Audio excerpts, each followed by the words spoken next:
happy to begin. Okay, thanks very much. Okay, so firstly, this is the meeting of the Performance and Audit Committee, and I would just like to remind the committee that these proceedings are being recorded, and the recording will be placed on the websites of both Dundee City Council and the Health and Social Care Partnership for public viewing. I will now take a roll call for the minute, and I would ask if members would confirm they are present when I call their names. Councillor Lynn. Present. Councillor McHugh. Present. Anne Buchanan. Present. Sam Riddle. Present. Vicky Irons. Yeah, present, Willie.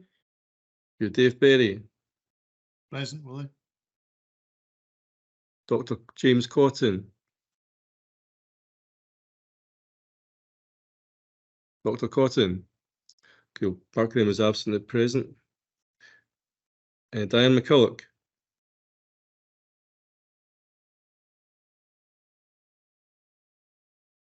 Diane McCulloch.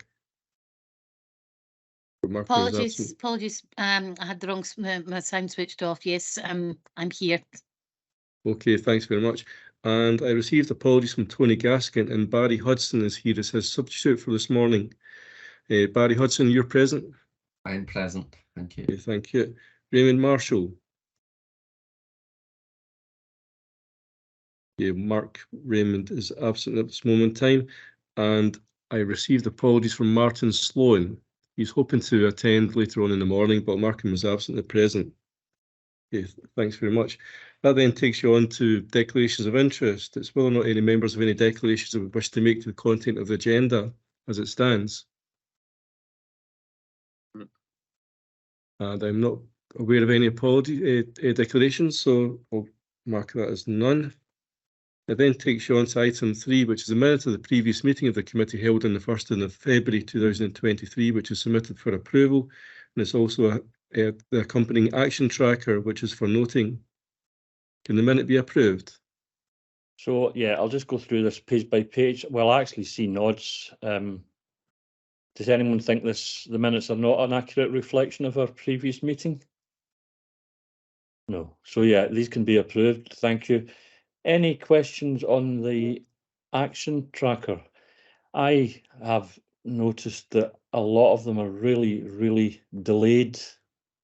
And like some of them that are due to be at the meeting today, May 2023, for example, Councillor McHugh's request that information would be provided on the support available to care staff. That was due in October 2022. It's now due today, but I don't think we have one. I wonder if you could just let us know what we can hope for in terms of these outstanding actions. Although that I mean, having said that, that's in the final column. But I mean, some of them just say in progress. So, yeah, Dave. Yeah, thanks for that, Chair. Yeah, we have been kind of trying to kind of clear as many of these as we can, and except there's still a couple here that there's a few that are still kind of quite old on that. Some of them have been kind of deferred for capacity reasons, and some of them have just been kind of missed in terms of our kind of overall workload. In terms of that kind of particular one that you mentioned, that kind of about Councillor kind of Hughes' request, we will kind of go back to kind of that one to try and kind of get that one kind of cleared and confirmed. So apologies for those ones that are delayed. Yeah, that one just stood out to me because it seemed relatively simple. But I appreciate what you're saying about workload. Dorothy, you're next. Similar comment, Ken. That was what stood out to me, that, you know, how many were delayed. And particularly item number 3, Jenny was going to prepare a 1-page outline document showing organisational graph, originally due September 21 and then May 23. And I don't think it's on the agenda for today.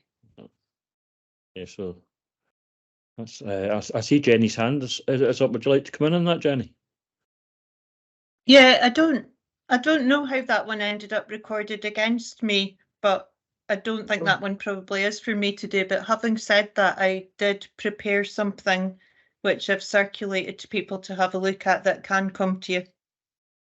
Okay, Thank So you. do you send that out by email then, Jenny? It's already been I sent. sent that to Claire and Dave and Vicky and Diane and others Ah. just to have a quick check so I as see. it can come in. So we can hopefully get that in July then. Yeah, Annie. Yep.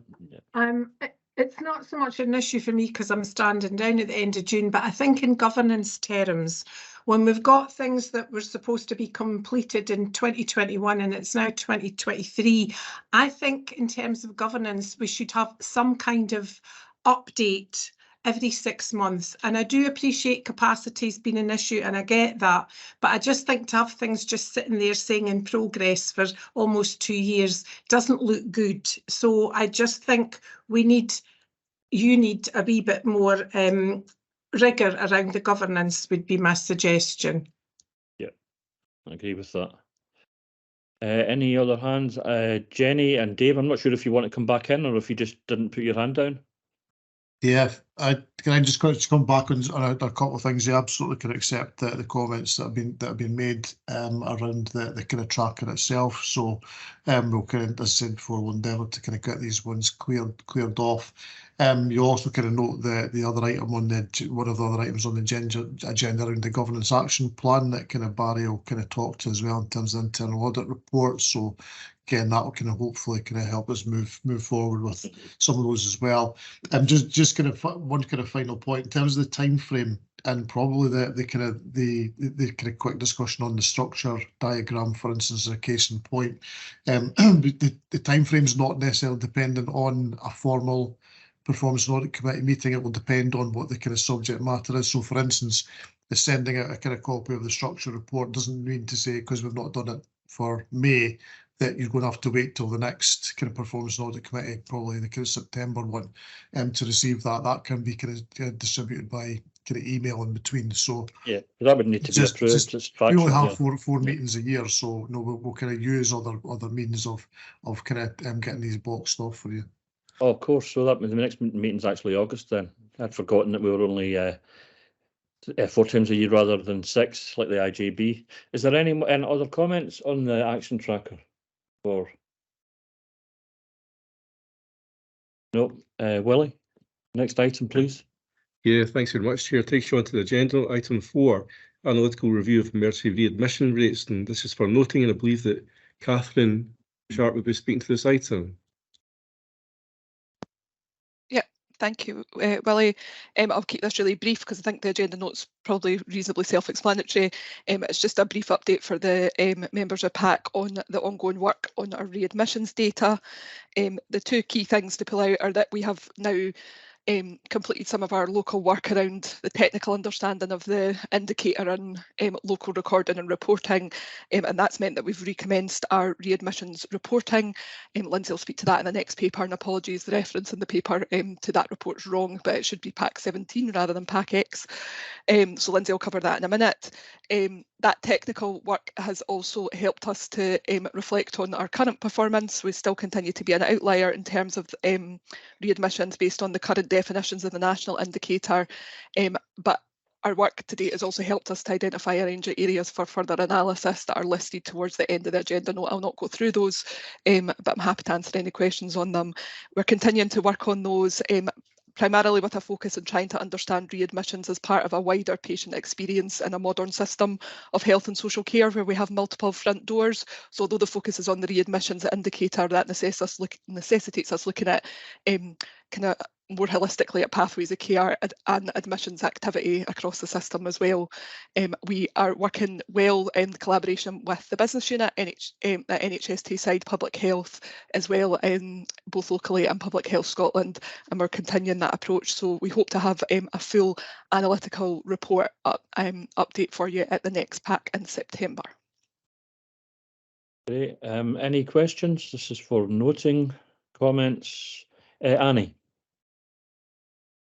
It's not a question, it's a comment. Catherine, it's good to see that we've done this deep dive. I suppose the big question is, you know, when we've got all this data, the key areas that you're going to focus on for moving forward. But it's good to see that we're doing this, and it's great to see that you're working collaboratively with public health. I think that's important. So upwards and onwards. Thanks.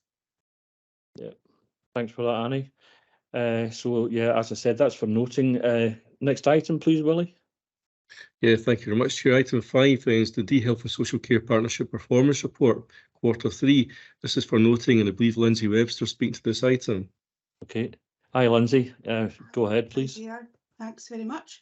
So Q3 performance report is to update the PAC on the National Health and Wellbeing Indicators and the measuring performance under integration indicators.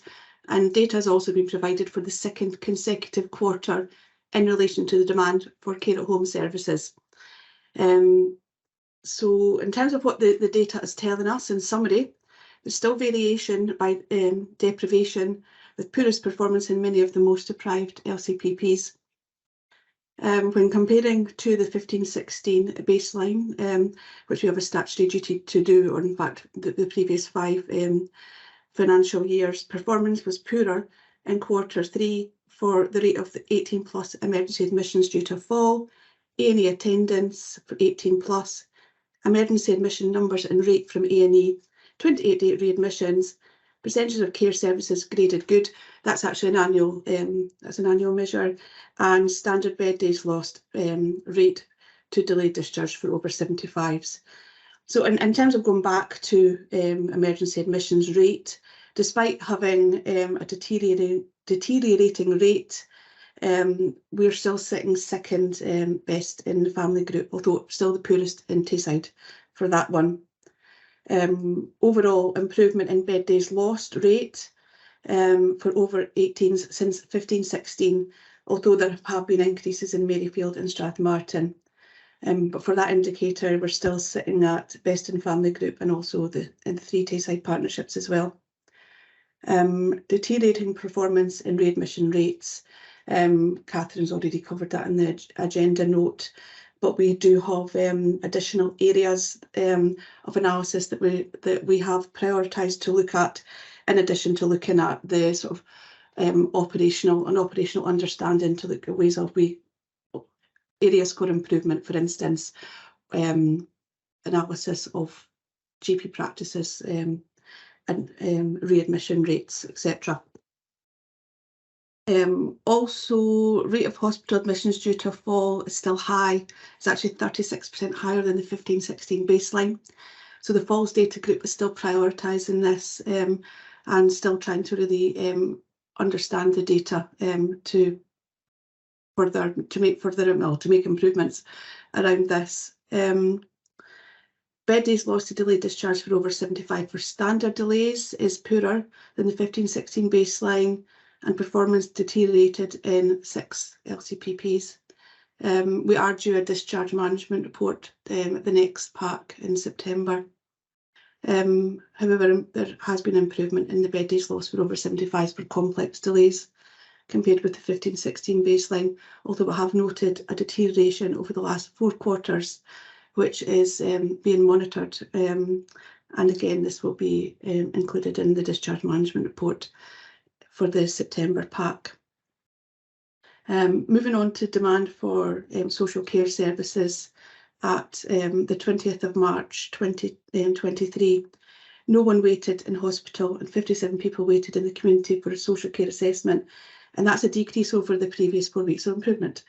And no one waited in hospital for a social care assessment, and that actually haven't done since the 24th of October 2022.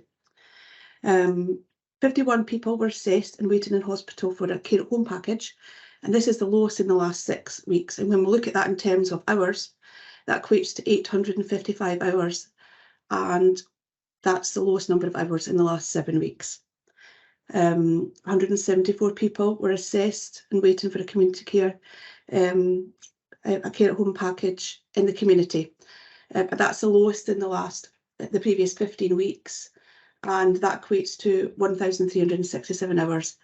And when comparing hours, that was the lowest number of hours in the previous 16 weeks. For those already in receipt of the care at home package, there were 378 additional hours that were required and weren't provided. And that was the lowest number of hours waiting to be provided in the previous 10 weeks. Okay, happy to take any questions. Yeah, thanks very much for that, Lindsay. There's some good news and bad news in there, but the recent information at 5.2, which you've just covered, shows that we're heading in the right direction. A lot of important areas. The charts.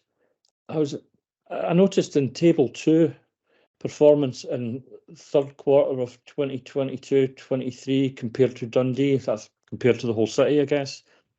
The northeast seems to be bucking the trend there. You've got the West End and the Ferry actually behind that, but the northeast, I think, is probably the most deprived ward. Any indications of why that is?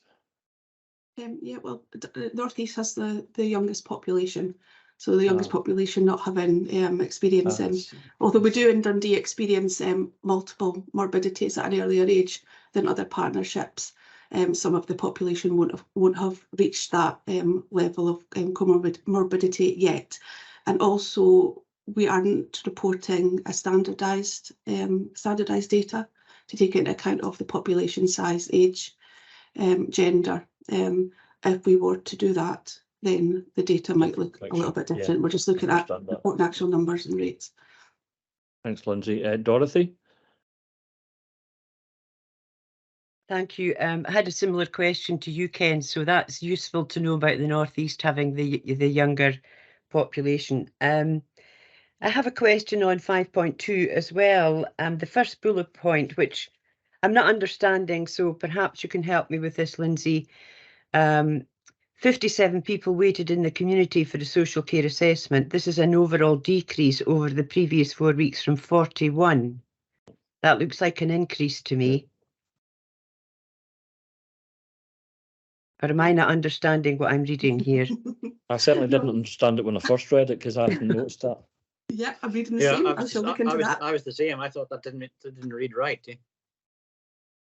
We shall follow that up. Okay, thank you. I have a. Can I have another question, Ken? Yeah, absolutely. Yeah. Table 2. No,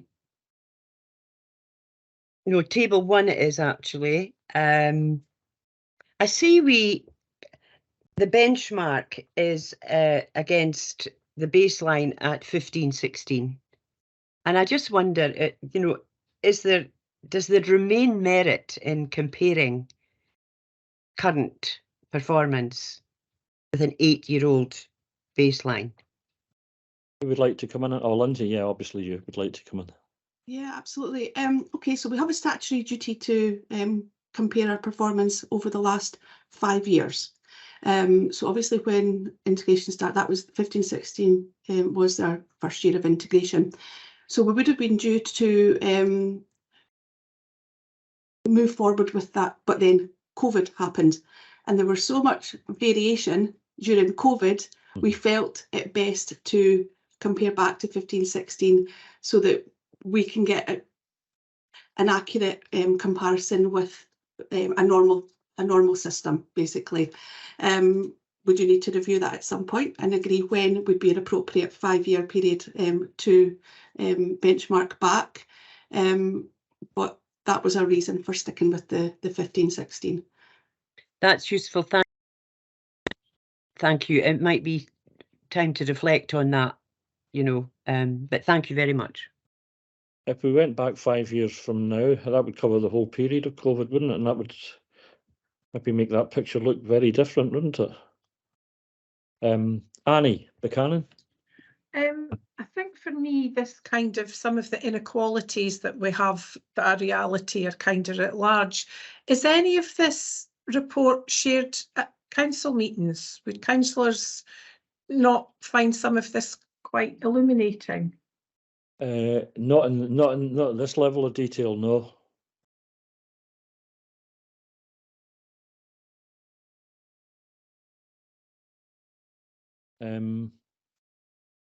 I see no further hands.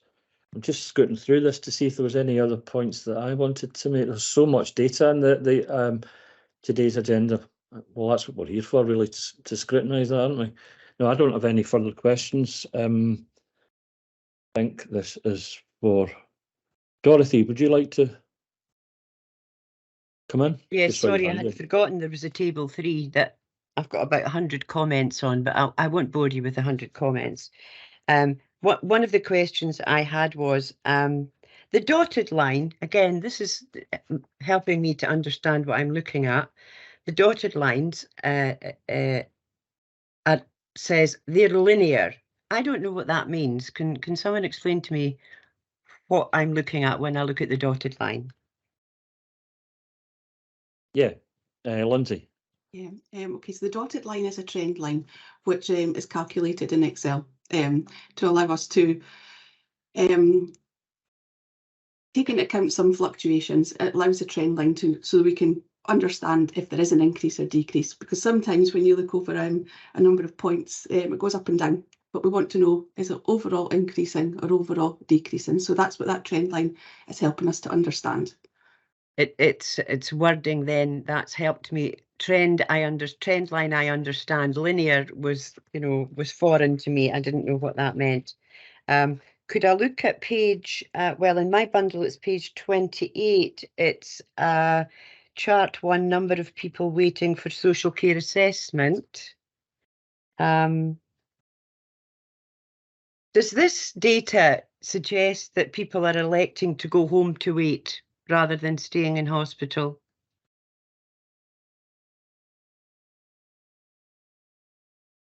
Jenny? Some people do choose to go home and wait, but we also use still a number of interim placement options. So, for example, some people will choose to wait in a care home rather than waiting in hospital. So it's a combination of the two things, but quite a number of people do choose to go home and wait for their package there. It's their choice then, Jenny.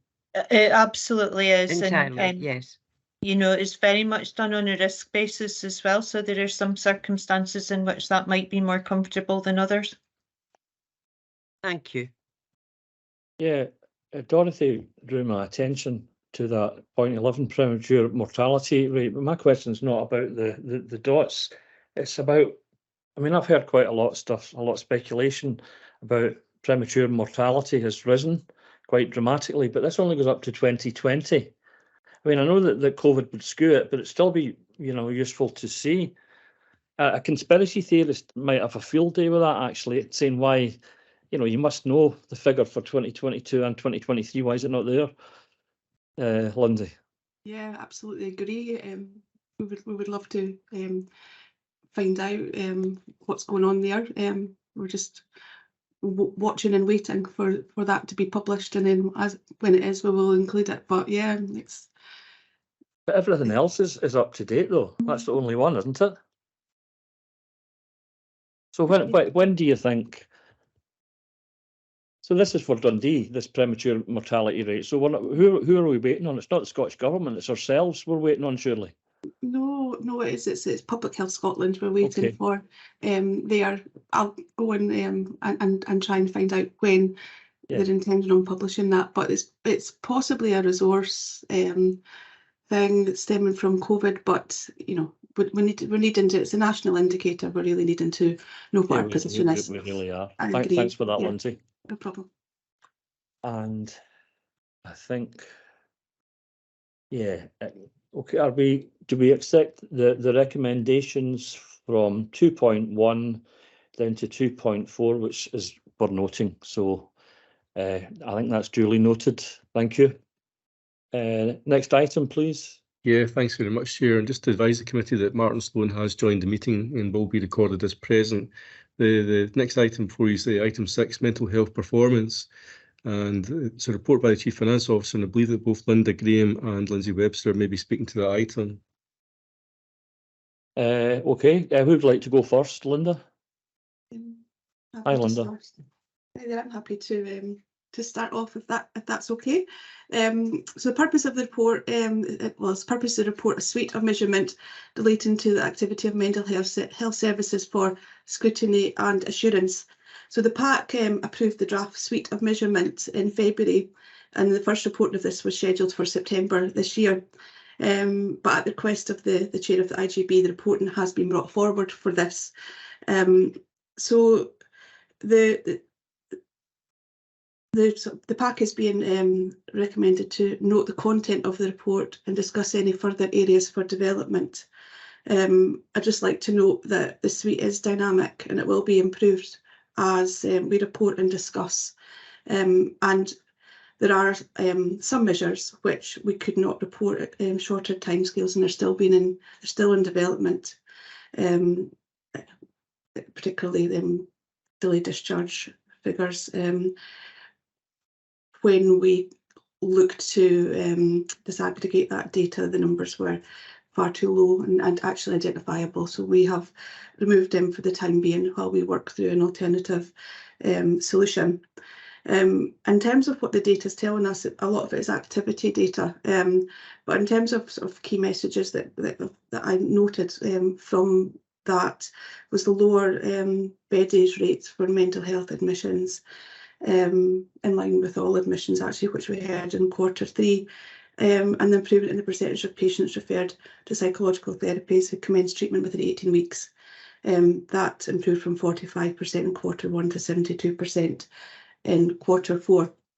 But happy to pass over to Linda. She'll further give further detail on sort of operational aspects of this. Hi, Linda. Good morning, Ken. Good morning, colleagues. I probably have no additional commentary to make. I'm probably here to field the technical questions that members may have, so happy to take those.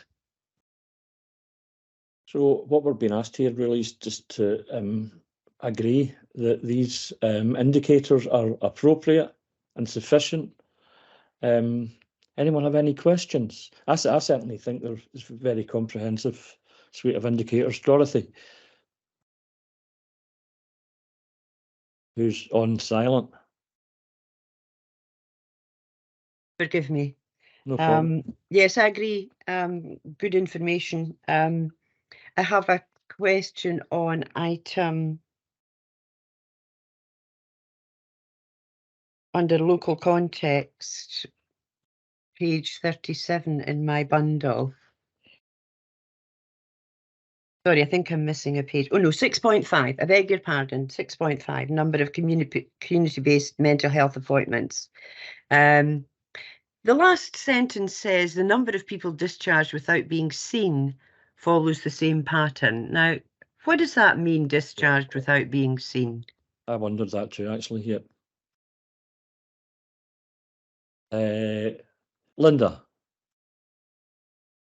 Colleagues, I'm happy to take that. Probably the main situations, I think, are covered by two scenarios. The first one is that a patient is referred in and the service is using an opt-in system, so where you write to the patient saying, you've been referred into the service, we want to check you're in agreement with that and you want to be seen. And if the person doesn't respond to that, the referral won't then be sort of processed further, and the patient will have been discharged without having been sitting down in front of a clinician. And the second part of it is a little bit similar but slightly different, which is where we send somebody an appointment, they don't attend for that. So they physically don't come to an appointment that's been given. We write to them under the booking rules saying you didn't attend for your appointment. We sometimes send them a second one. And if they don't come for one or other of those, again, we'll move to discharge the patient and we haven't physically seen them. So those are the two main scenarios that arise that account for that. I wonder, it's a wee bit concerning though, because if you're referred because of a mental health condition like depression, I think apathy goes hand in hand with many types of depression, and just not responding to letters that you get through the door, etc., maybe not paying bills. Does that mean that there are inevitably people who really need help who aren't getting it, or is there some follow-up to try and talk to them? Yeah, so that, colleagues, will be proportionate dependent on the information that we have with the referring agent, and we will sometimes make checks. So if we had a referral that came in where we were particularly concerned about somebody, that would get a kind of more assertive response. So these are probably much more in terms of what looks like routine referrals. And it's not uncommon for people, for example, to present at GP at a point where they've been particularly distressed or upset, but then recover quite quickly from that. And therefore, when we try to see them, actually they're past what was the issue for them, and we just need to be respectful of that. But we do have that, I think, reasonably described as proportionate response. Yeah, thanks for that answer. That makes sense, Linda. Happy now to bring in Martin, although he was late today. I am sorry, I was meant to be at another meeting, but with Lindsay was meant to be chairing, but that got cancelled. So sorry about that. No, my question. Thank you, Chair. Just to, I have a technical question on the charts on pages 39 through to basically towards the end of this item. The colour coding relating to the columns in things like rates per 1,000, mental health, or bed days and stuff like that. There's columns that don't have anything attached to them in terms of labels, so there's a bit of confusion about exactly what that is. So there's so for me, that needs to be tidied up so that we know exactly what each column refers to in terms of which area of the city or whatever. Because there is, for example, if you look at the chart on page 41, there are 8 columns for only 5 labels. This is a data presentation issue for me. I think it would confuse people if they're not aware of what each of the columns meant. Can we perhaps take that on board for future reference, please? Thank you. And I've got quite a few hands up. Annie, followed by Dorothy. Thanks. This is probably one for you, Linda. Given our distressingly high suicide rates, when someone takes their own life, is it considered a kind of significant incident? Do we do a review, and do we capture data about have people had contact with any of our statutory services leading up to them taking their own lives? Because it's back to some of the conversation we've had already about, you know, people electing not to take advantage of perhaps, you know, a community mental health appointment. But I just feel, and I know we talked about this at the last IJB under the mental health strategy, but I still think that there's a huge big piece of in-depth work that we need to do around the very high suicide rate, because it's the highest, I think, in the UK, and I've heard it said it's the highest in Europe. So can you just give us some assurance about what's being done? And I don't need to go into all the operational detail, but I think it's such a stark statistic. We would like some assurance around what we're doing. Thanks.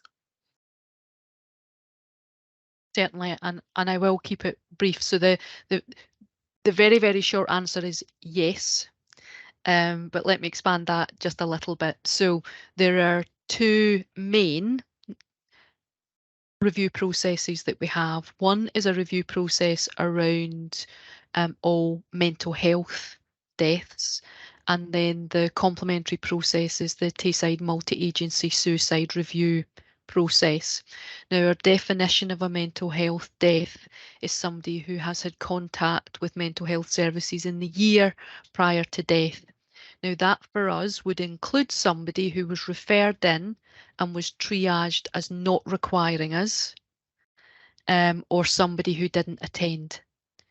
So I think that's probably following on from Councillor Lynn's point. The assurance that you're looking for is that we don't have people who are falling through the gaps, and we're not reviewing those cases. The people who may have had contact with services, but it was further ago than 1 year, will all be picked up through the multi-agency suicide review group.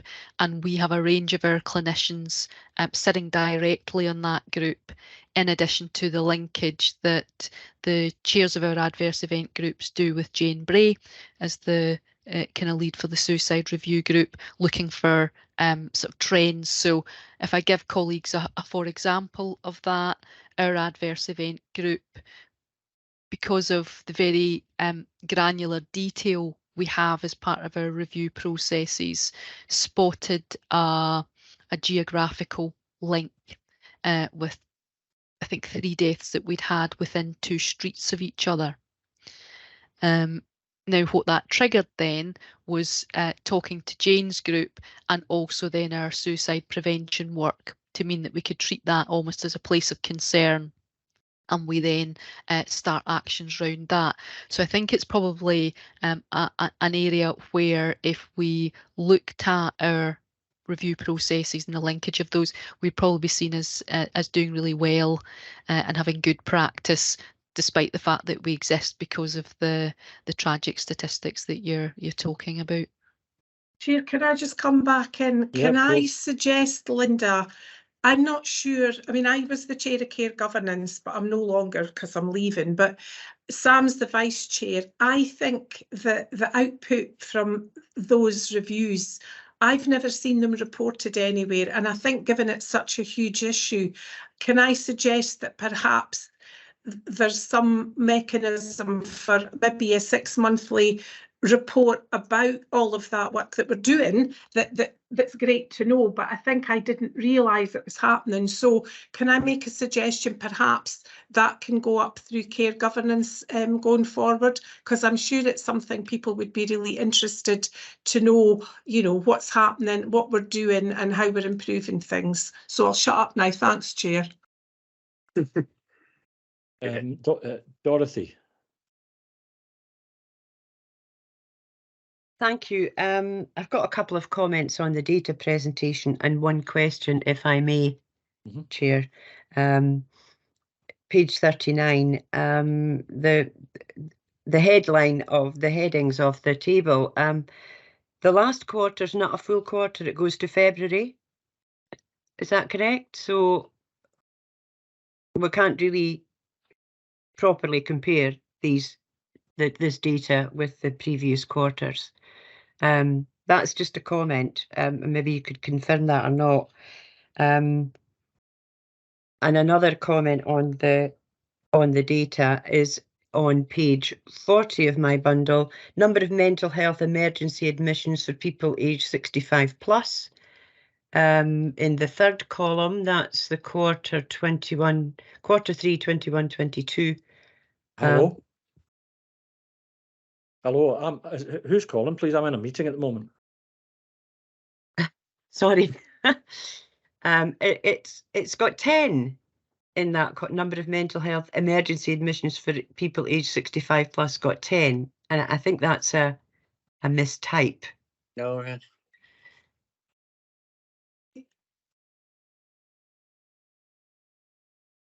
Yeah, can I just apologise? I shouldn't have answered the phone there. Silly thing to do. Sorry, I'm putting it face down there because I didn't put the mic off. Yeah, you want to come in on that, Lindsay?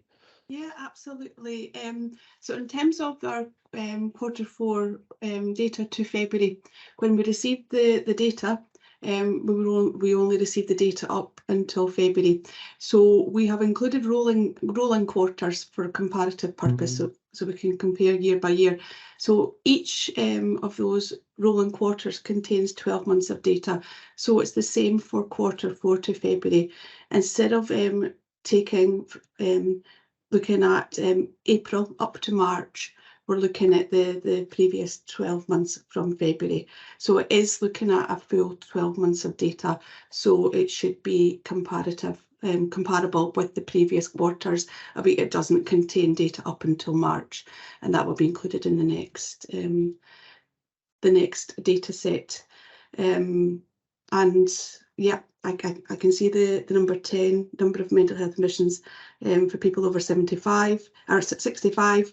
I need to go back and have a look at the raw data to identify whether that is an error or not. I don't know, but I can understand why you picked that up, being so much lower than the previous quarter and the subsequent quarter. So I'll certainly look that up as following the meeting. I suspect it is a mistype because it's such an outlier.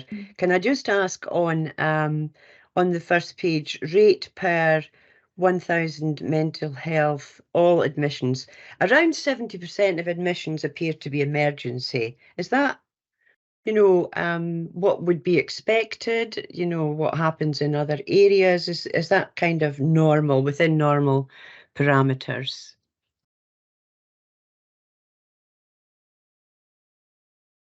Lindsay, do you want to come in on that, or? I don't know, because we're new to reporting this data. I'm hoping that Linda might have an understanding of that. If not, we can certainly look to see if we could do some benchmarking with other partnerships going forward, although the data may not be available to us, but can certainly try to understand. We're also looking to fully understand what the difference between all emergency admissions and emergency admissions are, and it might be something for a data working group following the work of the readmissions to look at the coding around that, because when we discussed this, we felt that there was a lot of elective admissions, if you like, where you take the emergency admissions away from the all. We felt that was quite high, but until we fully look at the data, we don't know, and there is a process that we have to go down to be able to access the raw data to be able to interrogate that. We don't actually have that. We don't have permissions just to get that. We have to work through a process. So I think it would be a good area for the working group looking at readmissions as a next area for interrogation. Thank you. I really don't mean to give you extra work with my questions, but thank you. That's useful. Just a couple of final. I'll let Linda in again.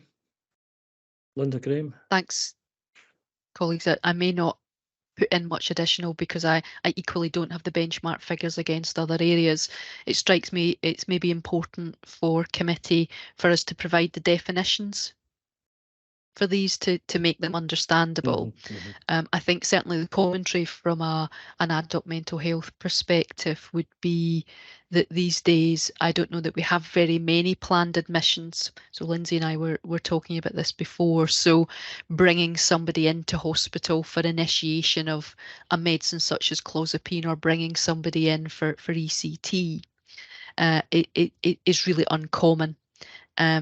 So what often happens is people experience a deterioration in their mental health, and we will have these very assertive attempts to keep people at home by providing a different intensity of treatment where we at all can.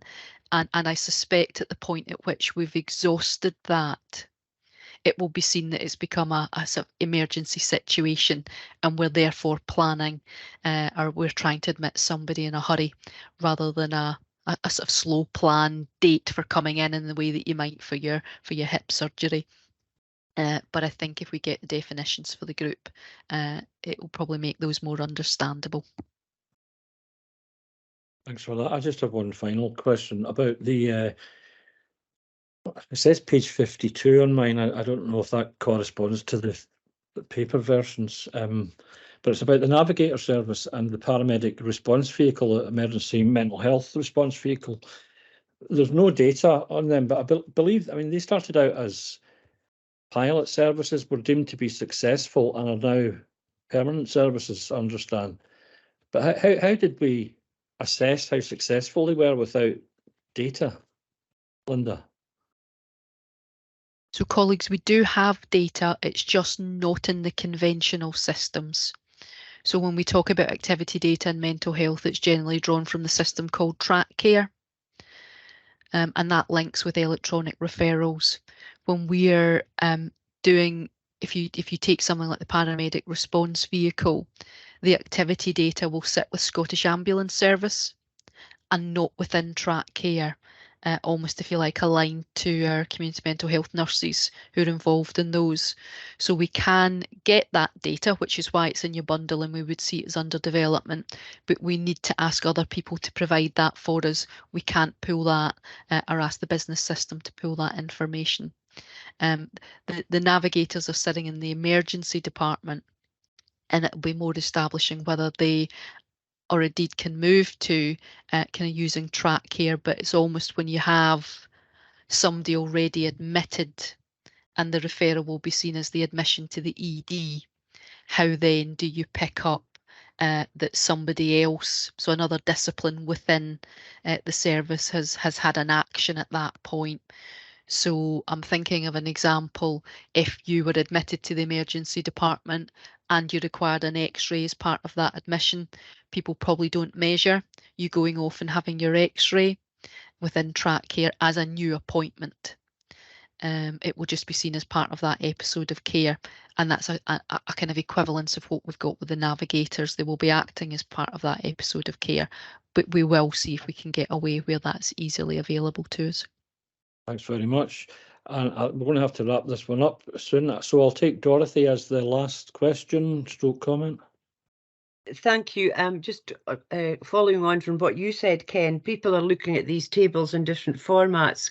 Could the indicators be numbered, in future, so that it's easier to identify? Because it certainly wasn't page 52 or whatever it was you said, Ken, that I couldn't find that what you were referring to. So could we have these numbered? That table be numbered? Thank you.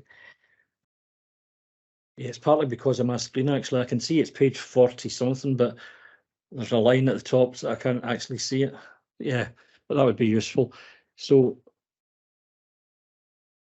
mental health performance. Yeah, this is basically for noting, and we've discussed any further areas for development. So yeah, duly noted. Next item, please. Okay, thanks very much, Chair. Item 7 then is Dundee Health and Social Care Partnership Clinical Care Professional Governance Assurance Report. You're asked to agree the report. It's by the Clinical Director. I believe that Diane McCulloch may be speaking to this item. Yes, thank you.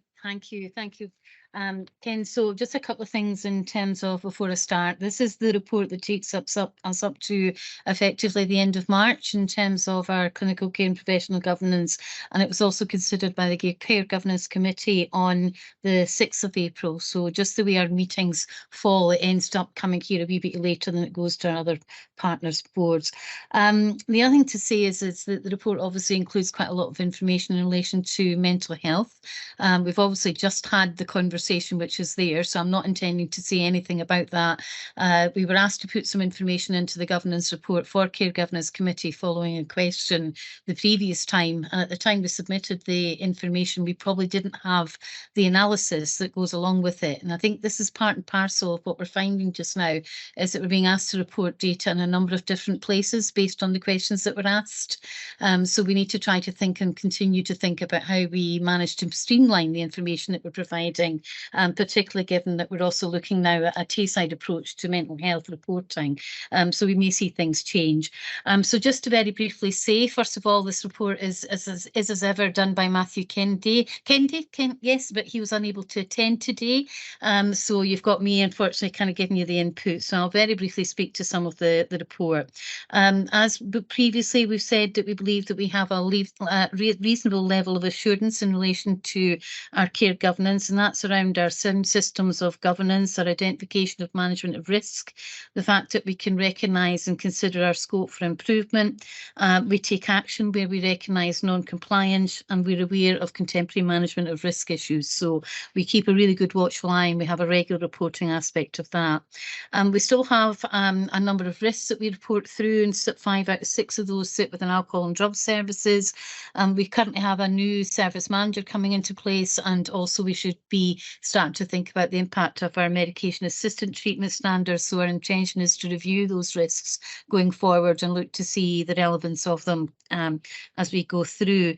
We also have a risk really identified around Cornhill, which is one of our palliative care services in Perth and Kinross. It sits within the Perth area, although it's managed as a Tayside lead agency service by Dundee. And that situation has improved since this report was pulled up. There is a new senior senior charge nurse who joined at the end of March, and there has been some improvement. But I'm sure if there's questions, Jenny's on the call and she'll be able to give us the most up-to-date position. We've also identified some sustainability issues in relation to occupational therapy at 9 Wells. That again links to issues in terms of recruitment and the national shortages around, but we are making sure that we're looking at clinical priorities and supports in order to keep our capacity around that area of work going. You will have heard previously that staff resources overall are a concern, and when we balance that against the complexity of need that we're starting to see right across our services coming out of COVID, then that adds to both the increased demand which is around. So that continues to be a watching brief, but again, in the last couple of months we have seen some shift in relation to that. But we're looking at lots of different mitigations, whether that's digital solutions, active waiting lists, prioritisation, really proactive recruitment, including international recruitment, and working as flexibly as we can with staff in order to cover the things that we need to cover. A couple of things around adverse management. We've had a slight increase in trips and falls, and you've picked up again in relation to the data that came through that. This is specifically to do with trips and falls within services. So we've got the patient safety team and the falls group working across the piece to try and support staff and think about that differently. We continue to have a really robust approach to challenges to staff, and we look at those both in relation to when it's clinically kind of directed in terms of people's needs and that causes them to behave in a particular way, as opposed to those which we would have more historically defined as violence and aggression. So that work really continues, and it gives us a much better understanding of how we need to respond to those issues. And quite often when we have high numbers in particular areas, that can be linked to individuals within the care system that may be reacting in a particular way. One of the other things that we picked up at this time was around depot medication. I don't know if Linda is still on the call, but one of the things that we realised was that we were seeing a downturn in people who were actually pitching up for the depot medication in terms of mental health. So the chief nurse was actually looking at how we might respond to that in terms of chief nurse and medical.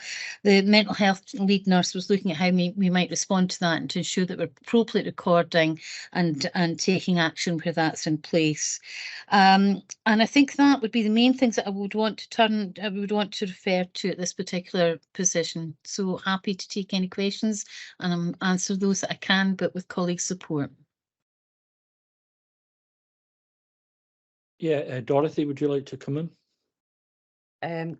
Thank you, Diane. I've got a couple of questions, both relating to psychiatry of old age. Page 69, it's C4 on my paper, psychiatry of, this is talking about sustainability of registered mental health nurses on overnight shifts. And it says the working group are looking at a framework for Band 4 staff development. So does that mean Band 4? So Jenny's on the call. I'm going to ask Jenny to come in. She manages that service. Happy to come in. Sorry, Dorothy, I wasn't quite sure what you were asking.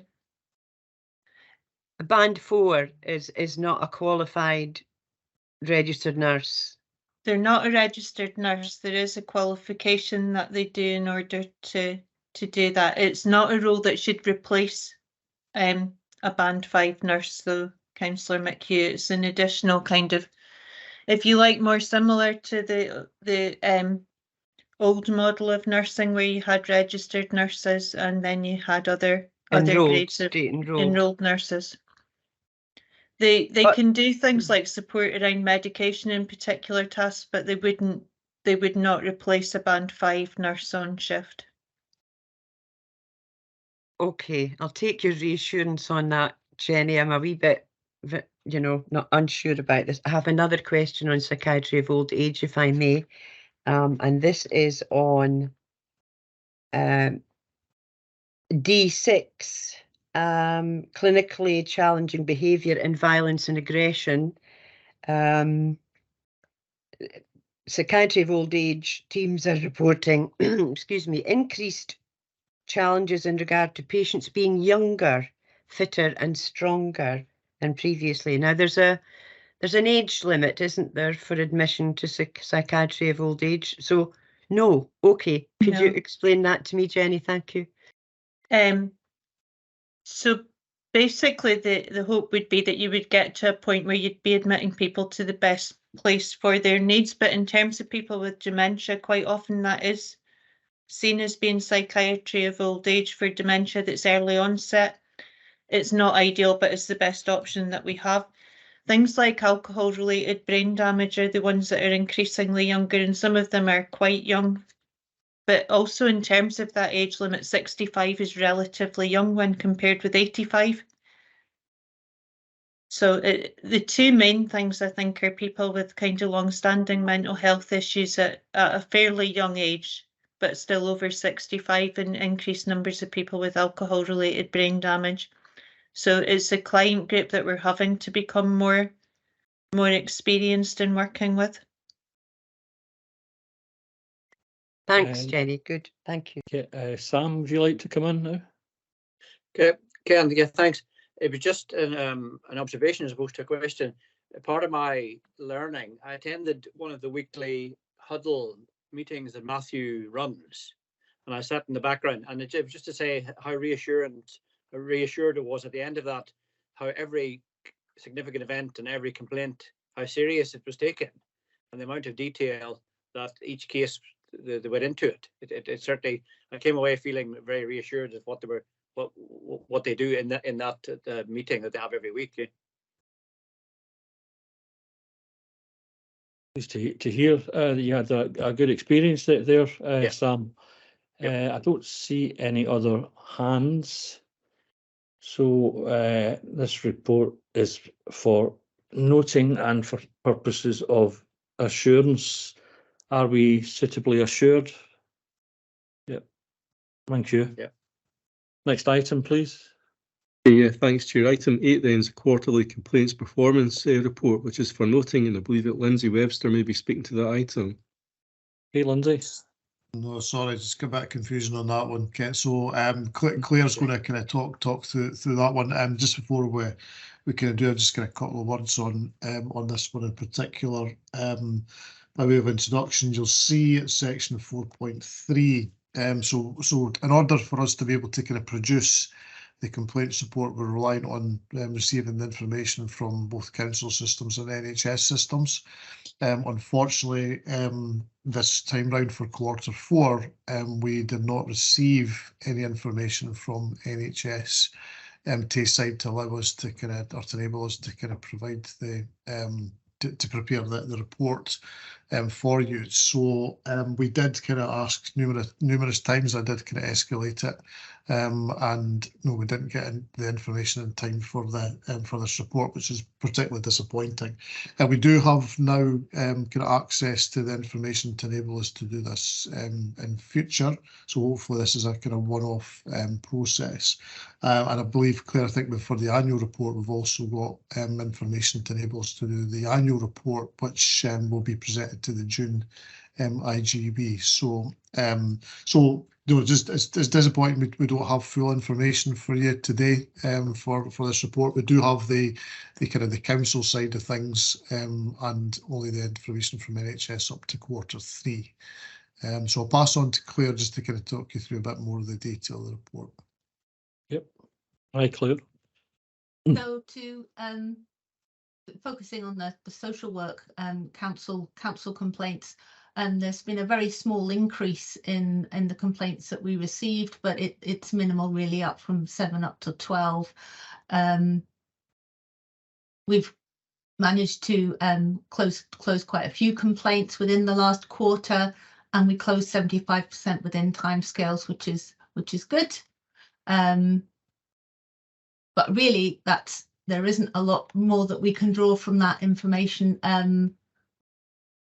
given the information that we've got.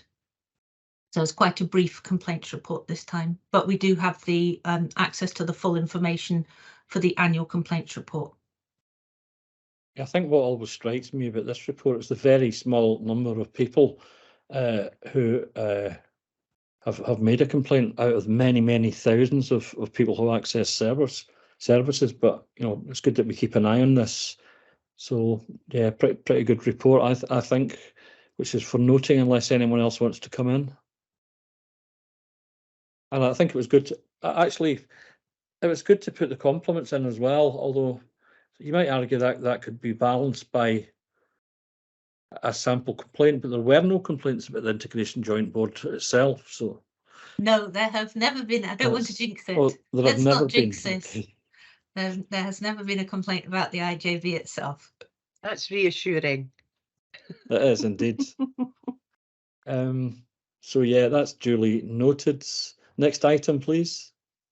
Yeah, thanks. Your item 9 then before you is the Dundee Health and Social Care Partnership Strategic Risk Register update. This is also for noting as a report by Dave Berry. And I'll pass on to Claire as well to take you through the detail of this one. Yep, thank you, Claire. So the 3 highest scoring risks on our strategic risk register, they have changed since the last update. They're now staff resource for clinical, the National Care Service, restrictions on public sector funding, and staff resource for the planned performance management and also primary care. So that's, and the reason that there's been the change is because there's been a reduction in the DDARS risk. So that has decreased. It was at the maximum risk. It's now decreased down to a 4x4, and this is due to several actions being taken and, you know, the progress made on the MAT standards. So that's good news. We also have a new risk around the data quality, which has been entered on the strategic register, and so that's around our capacity to ensure accurate data being recorded on social care systems and ensuring statutory returns are accurate. And there are actions around that we are pursuing. We're also planning on the next risk appetite session to be planned for the IJB board members as well. So that we're going to tie that into updating Pentana and ensuring that Pentana's up to date and that you have access to the risks and the mitigating actions control documents that will be on Pentana as well.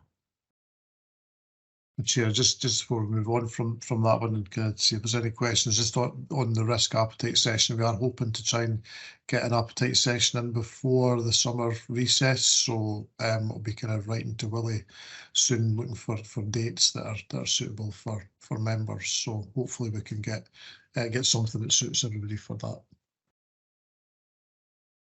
I don't see any hands up. Thanks for this.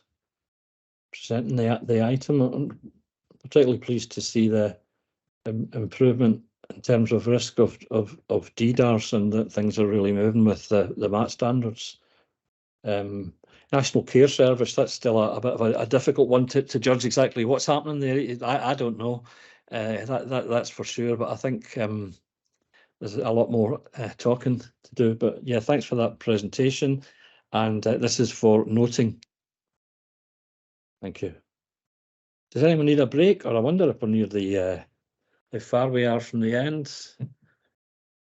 What's the feeling? Sorry, Ken, we've only got 3 substantive reports. Take on, Ken. We'll carry on then. Yeah.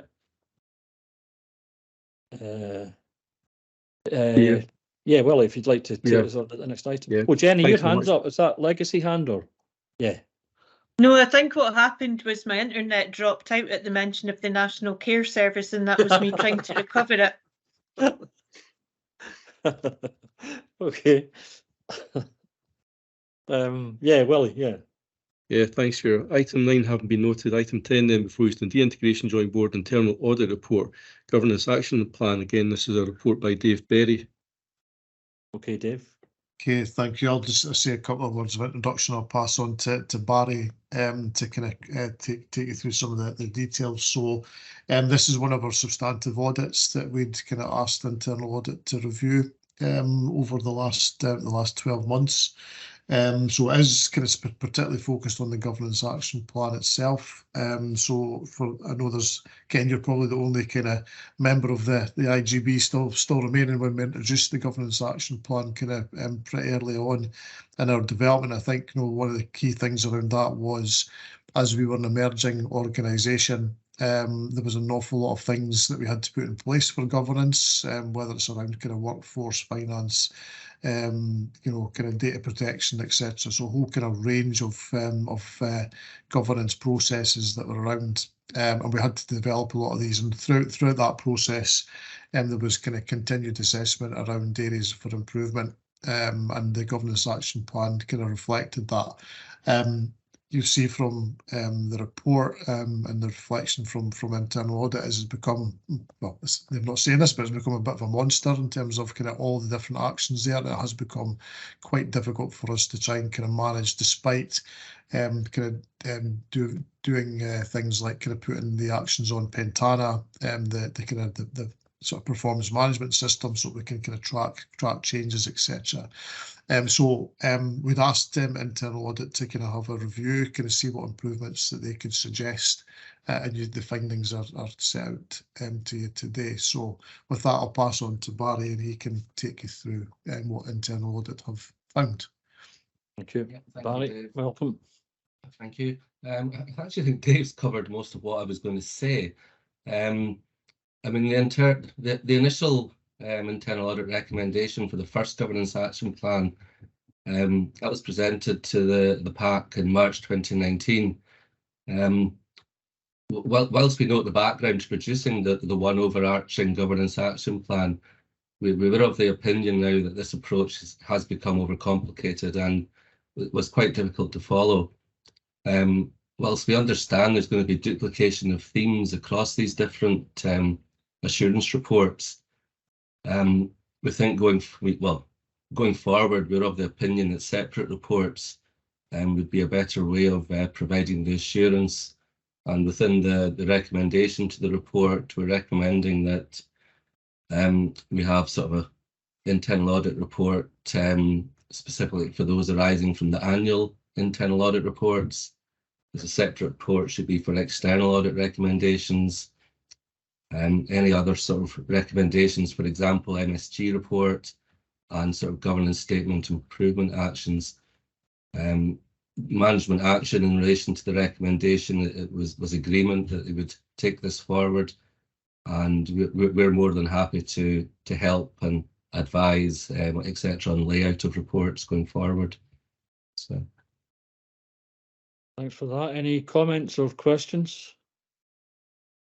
So, yeah, we're asked to note this and instruct the Chief Finance Officer to implement the recommendations and bring back a progress report to the next PAC. Will you be able to do that, do you think, Dave? Yes, and we're committing to kind of changing that process by September. So the governance action plan will be a different beast come September.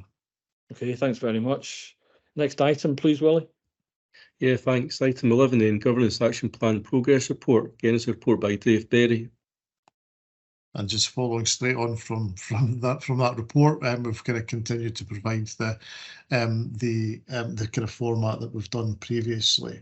So within that, again, it's just a kind of reinforcing some of the kind of complexities of the governance action plan itself. So there are a couple of things that have kind of moved on a bit, and there are other things that within the next kind of month.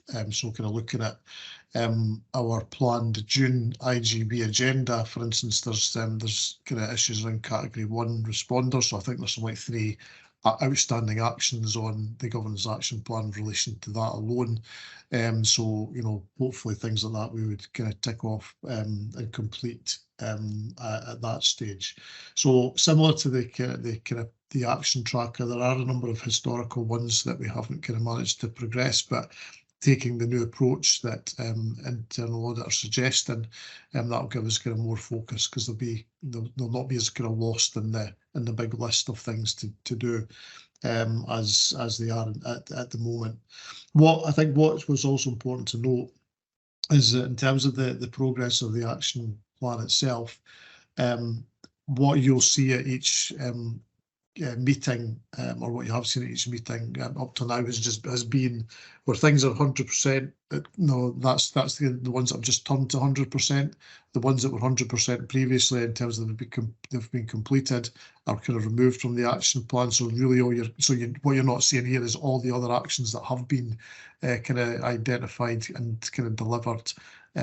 So there's that kind of table, if you like, is much bigger than it kind of still sits at the moment. So, but yeah, it's the latest update in terms of where we are. So kind of happy to take any questions. Dorothy. Councillor McHugh.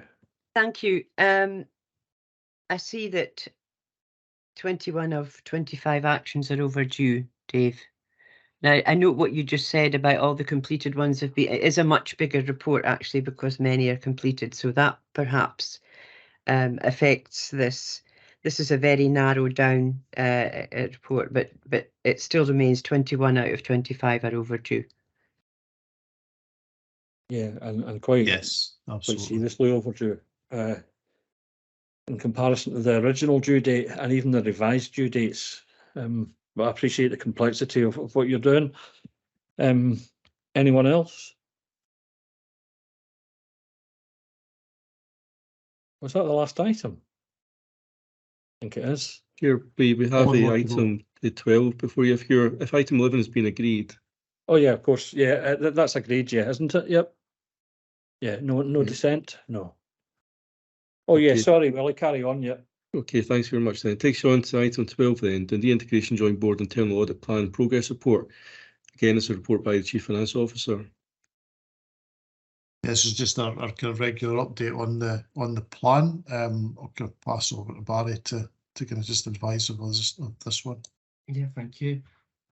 So our usual progress report. You note the completion of the 21-22 plan, and work undertaken to 22-23 is ongoing. We will have those reports finalised. I'm not sure how the IJB works, whether they would go to the June or the September meeting, but I think we're aiming to try and get those to September. There's one outstanding audit from previous years which is yet to be finalised, and that relates to the review of external providers. And again, that will be reported to the September meeting. I've also included links to 2 NHS Tayside audits, which I think were useful for the committee to consider or read over. They were both considered in full as separate agenda items at the NHS Tayside Audit and Risk Committee. I'm hoping the report's self-explanatory, and there's nothing more I would like to highlight at this point. Yeah, there's certainly a lot of green and only a couple of reds in the action tracker, which is good. Does anyone have any questions or comments? So yeah, that again is for noting. And just before you move on, Willie, and if we were meeting in person, I might have a wee bar of chocolate or something for you, Annie. But this is Annie's last meeting of the Performance and Audit Committee.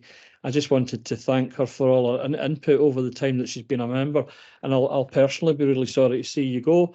And I hope I see you around Dundee sometime. And I also hope that have every success in your new venture. So yeah. Thanks for everything, Annie. One more meeting. And just wanted to say that. There's another IJB in June, though, isn't there, Vicky? Yes, but so I'll be at that. In case Pat forgets to pay tribute to you, I thought I'd do it today, because this is certainly the last. She wouldn't dare. This is certainly your last meeting of the Performance and Audit Committee, so I thought it was appropriate just to thank you. Thanks. And well done, sorry about the wee bar of chocolate. And Willie, would you like to move on to the final item, please? Yeah, thanks. Thanks, Chair. With item 12 have been agreed. Item 13, the attendance list is attached for noting. Yep, great stuff. Thanks very much. And see you all soon. Yep, the remaining items, the 27th September. Oh yeah, of course, yeah. That's always the last item. Right, thanks for that. Bye. Thanks very much, Chair. Thank you. Bye.